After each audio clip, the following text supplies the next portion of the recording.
Não é surpresa pra ninguém que acompanha meu canal que a minha parte favorita de Jojo é Vento Áureo. No entanto, embora eu seja entre aspas reconhecido como fanboy dessa parte ou do Giorno, eu nunca dediquei um vídeo falando sobre o porquê eu acho a parte 5 tão interessante. Nesse vídeo eu quero ir além e explicar como o Vento Áureo não é só uma evolução do que é Jojo's Bizarre Adventure, mas também uma revolução dentro da franquia. Eu sou o Rick e seja bem-vindo a mais um vídeo.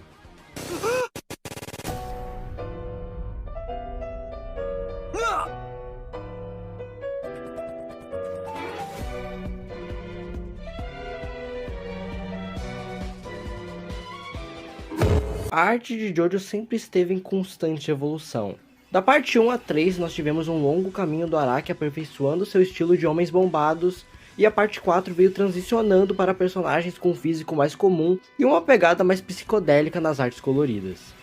Em Vento Áureo, ele não quis apenas aperfeiçoar seu estilo anterior. Na verdade, Araki mudou muito da identidade dos seus personagens e os deixou muito mais andrógenos. Eu entendo que o Josuke e o Rohan não são os maiores exemplos de masculinidade, mas visivelmente o máximo que a gente tem para ser considerado meio que feminino na parte 4 é um cropped e brinco, sabe? Quando olhamos para as roupas de Vento Áureo, elas são muito mais ousadas e estilizadas. É uma pegada bem mais feminina e exagerada também. Sim, eu sei que o Dio usava batom já na parte 3, mas aqui na parte 5, o uso dele é bem mais recorrente do que uma transformação que apareceu só no último episódio. Vento Áureo foi originalmente escrito entre os anos de 1995 e 1999. Se você for pegar as obras em lançamento desse período, vão perceber o quão a parte 5 se destacava em meio às outras obras da revista. E isso só pela pegada que a arte trouxe. Não que as outras passassem batidas, mas o exagero incorporado na história nunca tinha sido tão bem incorporado no visual dos personagens. Muitas das poses e modelos que foram usados de referência para os personagens da parte 5 foram femininos, e como a obra tem um elenco majoritariamente masculino, acaba dando uma pegada muito mais excêntrica e exagerada nos personagens apenas pelo visual. A franquia, marcada pelos homens mega bombados e másculos, puxar para um lado tão bichonem da parada, foi uma decisão muito ousada, mas que foi o pontapé inicial para Araki começar a desenvolver o estilo que tem hoje em dia, na qual se diferencia de qualquer outro mangaka. A arte da parte 5 começa um tanto quanto inconsistente, o que se você ler o mangá de Jojo, sabe que isso é padrão na maioria das partes. E conforme ele foi desenvolvendo os designs, poses e tudo mais, acabou por alcançar o que eu acredito ser o seu ápice como artista em período semanal. A arte da parte 6 é basicamente igual à da parte 5. Você não nota diferenças muito grandes uma da outra. Então, esse nível alcançado aqui foi mantido na parte seguinte, que é tão bonita quanto. No entanto, o autor só foi evoluir e chegar no seu ápice quando começou a escrever a parte 7 mensalmente, o que deu a ele muito mais tempo para trabalhar na arte. As qualidades acerca do visual vão além do estilo, e alguns elementos do design dos personagens se conectam diretamente com simbolismos da trama ou característica dos personagens, como o Bruno, que tem zippers marcados em sua roupa, ou o Giorno, que tem um visual carregado de ideias que compõem sua personalidade e papel na história. Asas de anjo em sua roupa para representar seu lado divino, joaninhas que trazem boa sorte, o que combina com o fato dele ser referido como alguém cuja presença trouxe sorte para o grupo.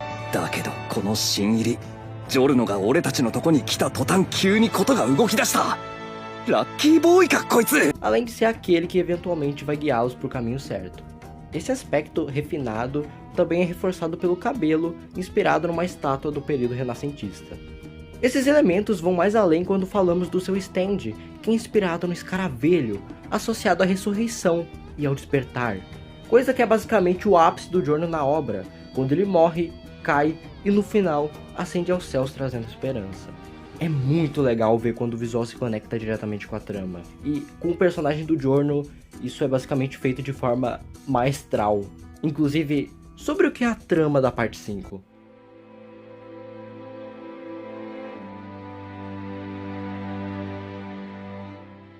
Vento Áureo é a caminhada do nosso protagonista Giorno Giovanna em busca de se infiltrar na máfia italiana, derrubar o chefe da maior organização e controlar a Itália, que estava desabando em meio ao caos e injustiça gerado pelo tráfico de drogas. Em Golden Wind, nós temos temas sérios muito mais frequentes na narrativa em comparação com as partes anteriores.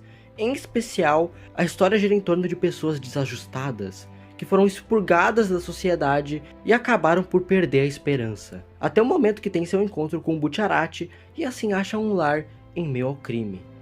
Nós acompanhamos um grupo de adolescentes totalmente desajustados que convivem no conforto de uma organização que debaixo dos panos traz o mal para a sociedade. Ao serem forçados a enfrentar esse mal de frente, a influência de Giorno e Butcherati os incentiva a fazer o mesmo. Eles despertam o senso de justiça que os faz ir contra o sistema, apostando a própria vida em prol de um futuro onde a esperança pudesse reinar sob essa realidade distorcida. O Araki não esconde as analogias que quer fazer aqui, com o protagonista sendo o filho de Deus que confronta o próprio diabo, em prol do seu senso de dever de proteger as pessoas que sofrem devido à atividade da máfia na Itália inteira. A gangue é visivelmente inspirada nos apóstolos, onde cada um começa desprezando ou desconfiando de Giorno, mas ao longo da trama, passa por um arco onde tem seu coração afetado pela justiça do garoto e começa a respeitá-lo a partir daí.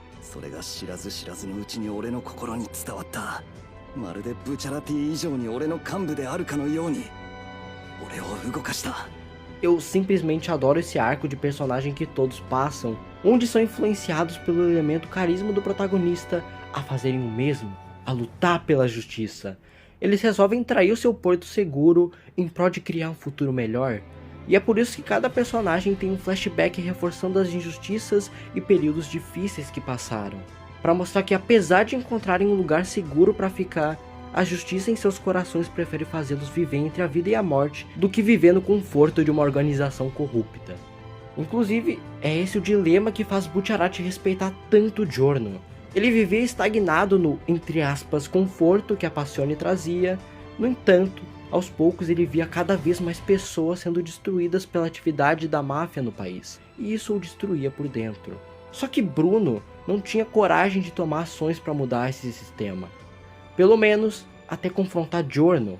Ao ver a disposição do garoto em querer mudar a realidade da Itália, ele encontra uma oportunidade de lutar pela justiça que ele acreditava, e assim segue a justiça dentro do seu coração.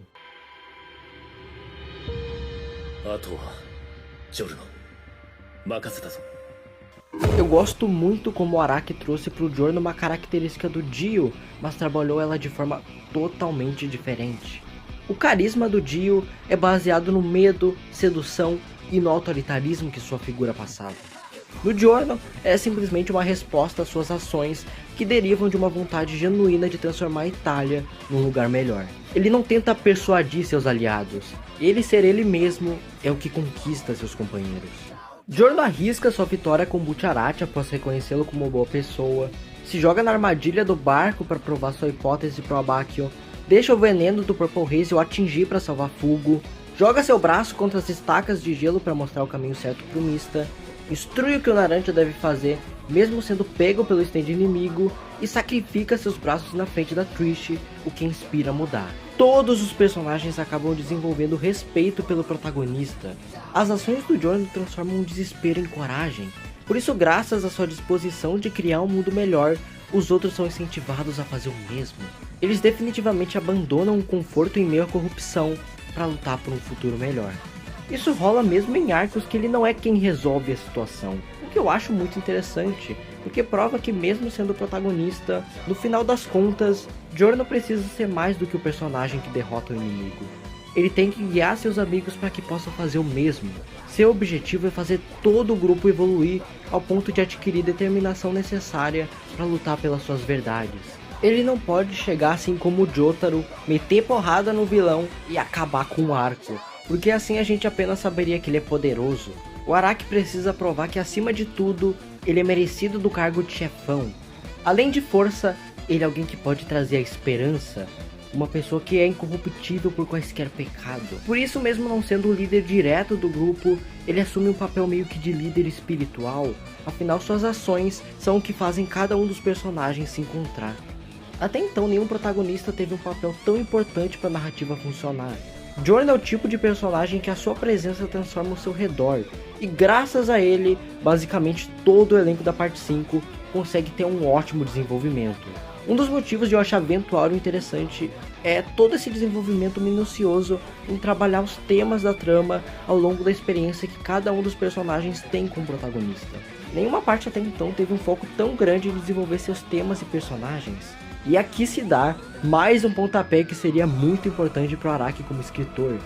Vários dos temas e modelos que ele inicia aqui na parte 5 são usados por ele em partes futuras, como por exemplo, o Hit.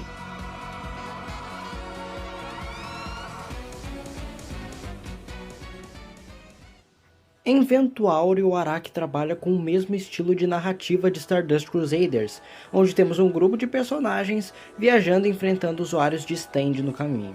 Um dos grandes problemas da parte 3 é que muitos desses confrontos parecem inúteis. É comum ver na parte 3 batalhas que não adicionam nada no crescimento dos personagens ou que simplesmente não trazem um sentimento de progressão na trama. A parte 5 tem um ritmo muito melhor e eu vou explicar o porquê. Primeiramente, a separação de arcos. A parte 3 é basicamente dividida em 3 pontos. Eles indo até o Egito, eles no Egito e eles na mansão do Dio. A divisão não é necessariamente problemática por si só.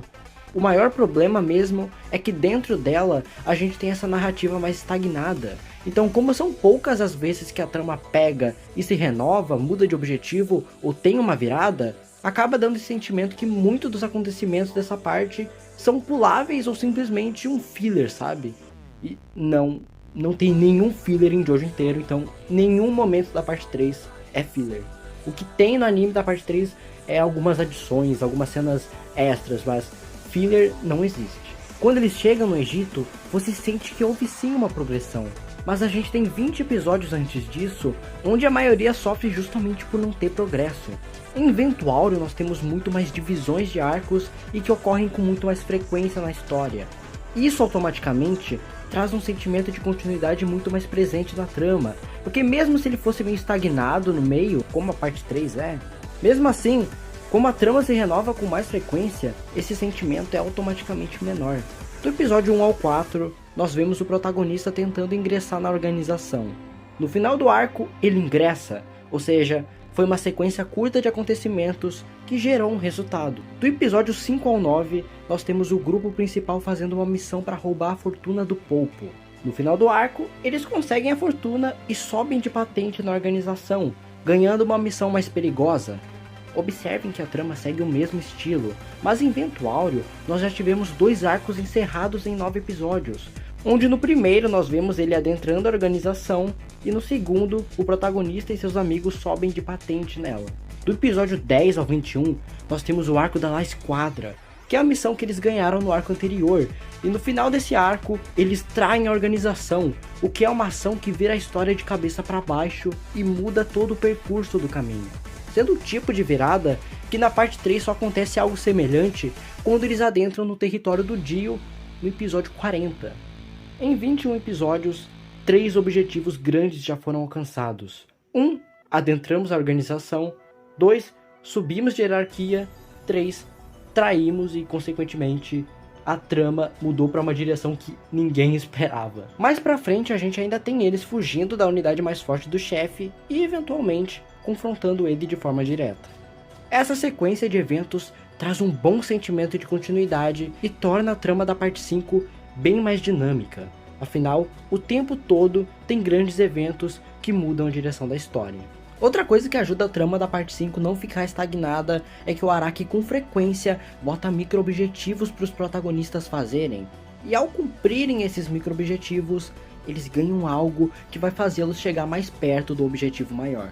Percebem que, em meio às batalhas, nós temos objetivos que vão além de eu preciso derrotar esse stand inimigo porque ele está me atacando.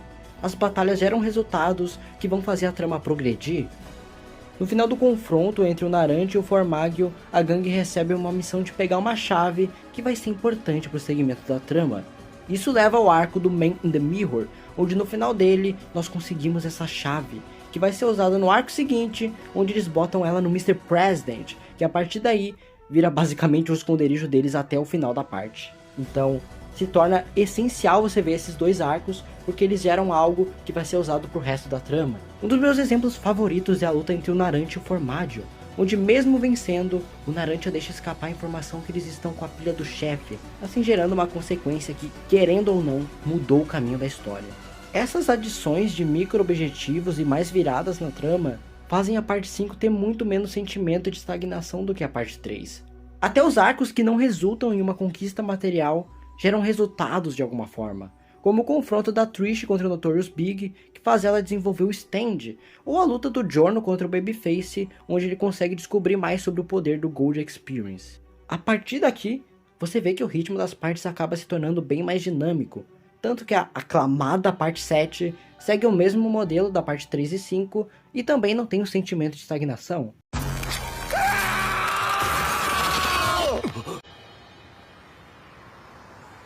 Vento Áureo é meio que a primeira parte onde você pode ver, passar e não captar alguma das mensagens ou simbolismos da trama. Não que eu ache a história mega complexa ou difícil de digerir, ela é bem direta e explica de forma bem clara as suas mensagens, só que mesmo assim existe muita desinformação entre os fãs, vendida principalmente por youtubers que fizeram vídeo falando sobre essa parte sem entender realmente sobre o que ela é. Por exemplo, o relacionamento complexo entre o Giorno e o Abbacchio, onde muita gente acha que o Abbacchio odeia o Giorno só porque sim, e no final nada mudou, mas tem muito mais além disso. Comparem o Abbacchio como ele é descrito no seu flashback com o Giorno. Os dois são muito parecidos. O Abbacchio também entrou na polícia pelo seu senso de justiça, ele também queria uma Itália melhor. Só que ele se corrompeu e pagou o preço com isso, se culpando pra caramba por ter feito seu companheiro morrer após aceitar a propina. Abbacchio ficou em um estado de depressão severo. Esse ódio exagerado dele pelo Giorno é muito mais uma forma do Abbacchio tentar rejeitar ele mesmo do que ai, eu odeio esse moleque porque ele tem um sonho, sabe? Ele rejeita esses ideais de justiça que o Giorno emana, tanto que a discussão que eles têm no arco do Purple Haze é justamente em cima disso. O Abbacchio só vem começar a dar passos pra mudar quando ele trai a Passione. Dessa vez ele também estava traindo a organização na qual pertencia, mas diferente da primeira vez que se corrompeu, agora ele fazia isso por algo a mais. Óbvio que o principal motivo disso é o Bucciarati, a gente sabe que é ele que o Abbacchio mais respeita, mas além de representar a força do laço entre os dois, isso também é o Abbacchio dando um passo para parar de viver sob a sujeira da máfia e arriscar a vida pela justiça que um dia ele abandonou. Justamente essa decisão que nos leva ao fim do Abbacchio, onde ele tem uma conversa com seu antigo amigo e é dito pelo mesmo que aquela disposição que Leone teve um dia, que se perdeu quando ele aceitou a propina, voltou a reinar em seu coração. Abbacchio, apesar dos erros do passado, voltou a trilhar o tal caminho da justiça. O mesmo caminho que lhe foi mostrado por Bucciarati, mas aqui se reflete principalmente em Giorno, porque é para ele que Abbacchio deixa a sua última mensagem. Ele morre segurando uma pista que apenas o Gold Experience poderia revelar. Ele finalmente aceita o Giorno e finalmente aceita a ele mesmo. Eu adoro que, no final, em respeito ao amigo, Giorno faz o Gold Experience crescer várias flores que são sultãos amarelos. Estas que têm como significado vontade forte. E isso se refere diretamente à vontade de buscar a verdade que Abbacchio tinha. Abbacchio, お前は立派にやったのだ。そして、お前の真実に向かおうとする意志は Se você analisar como a história funciona, os conflitos que o Abbacchio tem especificamente com o Giorno e toda a sua história e tipo de personagem, fica meio óbvio de não notar que não é apenas ódio forçado. É uma forma do próprio Abbacchio se reprimir que apenas some no seu leito de morte. Como forma de ir mais além no tema sobre destino dessa parte, Araki botou todos os protagonistas, como eu já disse, em situações difíceis e que não tivessem escolhas. Na parte 3 e 4, era muito mais sobre herdar um legado. Só que aqui os personagens não querem herdar nada do seu passado. O próprio Giorno desconhece o legado do Dio e com certeza não seguiria o mesmo. Vento Áureo é muito mais sobre pessoas que foram forçadas a viver em um ambiente na qual as rejeitava. A dúvida que o Araki quer trazer aqui é: o que essas pessoas devem fazer a partir daí? Em cima disso, ele mesmo se encontrou com dificuldades para desenvolver tal tema. Afinal, se apenas determinação fosse o suficiente para mudar o destino, seria algo fácil. A resposta foi encontrada quando o próprio Araki refletiu sobre as ações do Giorno e Bucciarati. Eles não tentam mudar o seu destino. O que eles fazem é se recusar a abandonar o seu senso de justiça pessoal. Mais do que decidir mudar o destino, mas sim se negar a viver contra seus ideais. Isso é legal porque mostra que, independente da determinação, eles realmente não podem mudar o destino, embora trilhem um caminho para um futuro melhor. Outra relação que existe muito por causa do subtexto da parte 5 é entre o Giorno e o Diavolo, porque para você entender eles, você tem que entender como funciona o destino em Ventuário. Desde a parte 1, destino foi algo presente em Jojo. Só que a partir das partes 3 e 4, ele ganhou mais força, com todo o lance de despertar stand de acordo com os laços sanguíneos e com os usuários de stand se atraindo naturalmente. Em Golden Wind, o Araki quis dar um passo além, onde tanto o protagonista quanto o antagonista têm duas visões particulares sobre o destino e como o mundo funciona. E as duas visões resumem a sua maneira de operar na trama e causam o principal conflito da parte 5. No final das contas, o destino de Jojo está muito ligado ao que é justiça. A gente vê isso desde a parte 1 e o próprio Empório diz isso. Na parte 5, a gente vê que o caminho da justiça trilhado pelos protagonistas está muito envolvido na disposição de cada um em seguir esse caminho. Tanto que se formos ver o diálogo entre o Abakio e o amigo morto dele, é basicamente ele se referindo à forma que o Giorno opera e como a forma que vai resultar num eventual encontro com a verdade. Enquanto você tiver disposição de encontrar a verdade, mesmo com os problemas e injustiças em seu caminho, você eventualmente chegará no resultado procurado. Diferente das pessoas que apelam para atalhos, e aí entramos no Diávolo. Seu stand King Crimson resume perfeitamente a forma que ele toma suas decisões. Para o Diávolo, a verdade se resume em resultados. Por isso ele sempre toma uma forma de achar atalhos para pular os meios e eventualmente chegar nos seus resultados. Isso incorporado no próprio personagem. Você não sabe o que levou o Diávolo a ser o que ele é. O que é conhecido para o espectador é ele agora e apenas alguns vislumbres de um passado distante. O King Crimson tem o poder de apagar 10 segundos no tempo, e o que o Diávolo faz com isso é basicamente pular o meio das ações para chegar diretamente no resultado que ele deseja. Com o Epitaph, ele ainda pode ver 10 segundos no futuro, o que permite a ele uma visão que o auxilia quando não pode pular os meios, sendo um personagem que a narrativa inteira anda sob atalhos. O Giorno, como eu já expliquei, representa o contrário disso. Ele não busca atalhos em seu caminho e segue sua intuição disposto a sofrer as consequências dos meios para enfim chegar nos resultados que deseja. Diferente do Diávolo que conquistou seu posto pulando caminhos e etapas, Araki faz Giorno passar por diversas adversidades para mostrar que ele é digno dos resultados que alcança ao longo da história. E isso termina com ele adquirindo o stand que basicamente representa o que é a verdade em Jojo.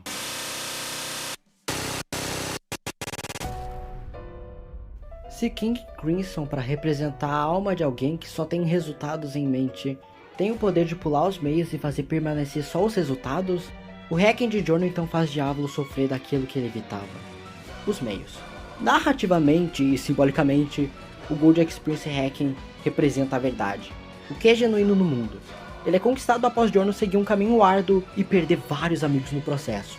É o resultado que ele alcançou através da disposição, e esse resultado é a realidade. Assim ele obtém o poder de negar o efeito e a causa das ações de Diávolo. Eu gosto muito que logo na apresentação do Gold Experience Hacking, o Giorno fala pro Diávolo que apenas o que restará no mundo será a realidade nascida das ações justas, dizendo que mesmo com seus amigos mortos, o efeito das suas ações não será apagado. Em seguida, ele pergunta pro Diávolo se isso irá acontecer com ele. Afinal, as ações do Diávolo nascem com base no quê? De um mal superficial? Assim, o Hacking traz um fim um tanto quanto irônico pro Diávolo, um castigo infinito. Isso é justamente o contrário do que ele fez na história inteira. O seu fim é justamente nunca alcançar um resultado. O que o Giorno faz é com que o Diávolo viva para sempre num meio sem fim. O seu resultado é nunca encontrar um resultado. Eu diria que é o primeiro final mais simbólico que o Araki fez.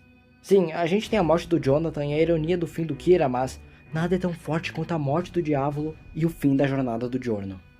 Ventuário é um arco que tentou abordar não só tramas mais sérias, como trazer mais reflexões para a trama de Jojo. E eu acho que foi um ótimo início. Muitas das mensagens que a gente vê aqui são reutilizadas inclusive na parte 6. A gravidade é só uma outra forma de falar sobre destino, e no final das contas, as resoluções seguem o mesmo embasamento. E eu não tô aqui para dizer que essa parte é perfeita. Personagens como Fugo, que acaba sendo deixado em aberto, ou a Trish, que deveria ter uma conclusão mais fechada pro seu arco de personagem, evidentemente são problemas, mas no final das contas, qual parte de Jojo não tem problemas? Eu sou o Rick, Se você gostou desse vídeo, deixa o like, se inscreve, porque deu muito trabalho. Ninguém no YouTube BR fez um vídeo assim, indo a fundo em Inventório e tentando defender essa parte. Então, acho que pela ousadia de tentar fazer um conteúdo diferente, um pouco mais profundo em cima de Jojo, eu mereci o seu like. Enfim, me diz o que você achou do vídeo aí nos comentários, se você quer vídeos assim sobre a parte 7, 8, a parte 4, etc. E é isso aí. Tenha um bom journal. E fãs da parte 7, não se preocupem. O resumo continua, é o próximo vídeo do canal, tá?